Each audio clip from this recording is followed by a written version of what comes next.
The Metropolitan Police have called on Just Stop Oil to work with them rather than against them. Now, that's as the force revealed that policing the activists has cost them nearly 20 million quid. Which is a lot of money. And that's besides the cost to civilians trying to go about their normal daily lives to work and elsewhere. It's led to large numbers of arrests, as we know, as protesters disrupt and block roads. So, should Just Stop Oil work with the police or not? Let's talk to former police officer Oliver Lawrence and Just Stop Oil spokesperson Indigo Rumbelow. Good to see you both this morning. Indigo, let's start with you. Would Just Stop Oil even entertain this idea? Hello, guys. Hiya. Yes, it's always been very, very clear in all of our communications that we are willing to speak and we are willing to stop the disruption as soon as we get that statement from our government that they will end new oil and gas in order to protect life. What would that statement have to say to justify you or to appease you in any way? What would that statement have to say? So to completely wrap up Just Stop Oil, what we would have to see is a statement from the government saying that they were going to stop licensing new oil, gas and coal in the UK. So that's licensing consents and developments in the North Sea. And if you wanted to, if the police wanted to make our protest stop, we would stop if they were launched an investigation into people who are pursuing new oil and gas, which we know is going to lead to the deaths of millions of people around the world. Oh, right. But, yeah, but this, in a sense, the police aren't taking a political side on this because that's not their role. But what they're saying is, can't you work together to minimise disruption, to be able to have your say without it costing the police and therefore us so much money? Yeah, we're really asking the police to do their role, to think about fair integrity, diligence, impartiality, and I want them to lean into their duty to this country and begin to investigate the real criminals.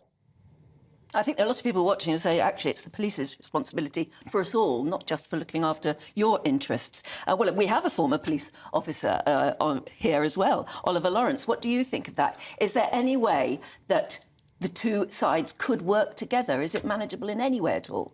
Listen, I'm sure Indigo's a lovely human being, but, commentary like that is incredibly disingenuous. The police's role is to respond to the needs and expectations of Londoners, to respond to needs for public safety issues. Just Stop Oil, since they started a number of months ago, have caused nothing but disruption, committed acts of criminality in our art galleries, at our sporting events.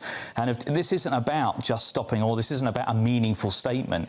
This is about causing disruption to everyday Londoners trying to get about their business, stopping tourists from getting around our wonderful city, just because they want to hear this meaningful statement. Now, I was talking to a good friend and fellow police commentator the other day, Graham Wetton. We were talking about how impressed we've been with the Metropolitan Police's response since the new legislation has come into force in terms of arresting a number of Just Stop Oil protesters and hauling them before the courts and making them accountable for this behaviour. Protest is a fundamental right of all of us, but importantly, it comes with responsibilities, and that's engaging with the Met, telling people when these protests are going to be happening so we can allow and manage them, and none of that is going on. Yeah, so you're not playing the game, Indigo.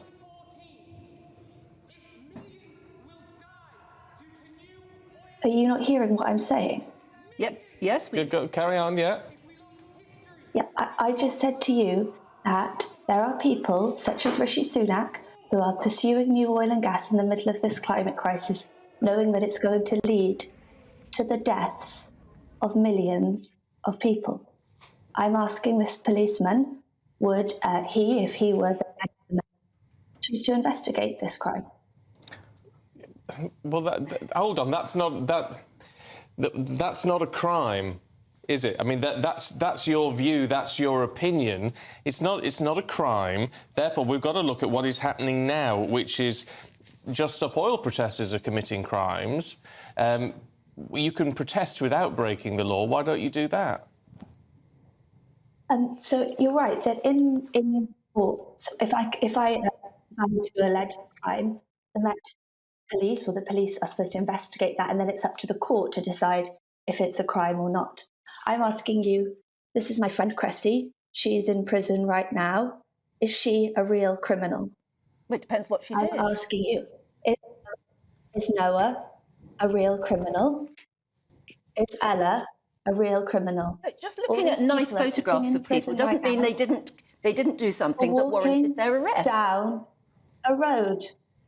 And in the courtroom, they said to the judge, please investigate people who are pursuing new oil and gas. And judges in London, in our country, have been imprisoning these 3 young people, and they're sat now in prison as we're talking. It's never going to work. The two different sides of the argument are never going to meet and come up with any workable conclusion, are they? No, it's not going to work, and I think Indigo is demonstrating that quite sadly. You know, the Metropolitan Police and the senior leadership team want to actively engage. They want to be able to facilitate these protests. They want to be able to ensure that they can go ahead with as little disruption or manage disruption as possible for Londoners. But, you know, as Indigo and her colleagues, who seem to be hypnotised by the fact that the world is melting, seem to be far removed from reality. You see week in, week out, Twitter feeds and people making comments that police are lifting people just walking down the footpath. These are people that are being arrested for breaches of bail. They're people that are being arrested for breaches of the Public Order Act. These people, you know, are not just being arrested for walking down footpaths. These people are committing offences, and I would encourage Indigo and her colleagues to actively engage so they can get the messaging out and be more productive in society. Well, look, we're going to leave it there because we don't want to disrupt any more of the programme. Well, we don't really, but I just wanted to put one final point to Indigo, which is why Indigo, you raise points that some people will agree with, but why can't you, even in a discussion like this, sort of engage in a way that is going to be more meaningful to people than what you are doing, frankly? If people like you use your platform well and use this television programme to get the truth out to people, which, you know, I'm very grateful for you having me on today, about the fact that we are in grave danger and there is a serious risk to life, then we wouldn't have to be doing these demonstrations. So I really thank you for having me on. I really want people to think about this question of who the real criminals are, whether it really is Cressy, Ella and Noah, or whether it's people like Rishi Sunak who are happy to see their family go cold and hungry this Christmas and who are happy to pursue new oil and gas, knowing that it's going to lead to the deaths of millions of people. OK, well, look, we have got to leave it there. Oliver, Indigo, thank you both very much indeed. Appreciate it.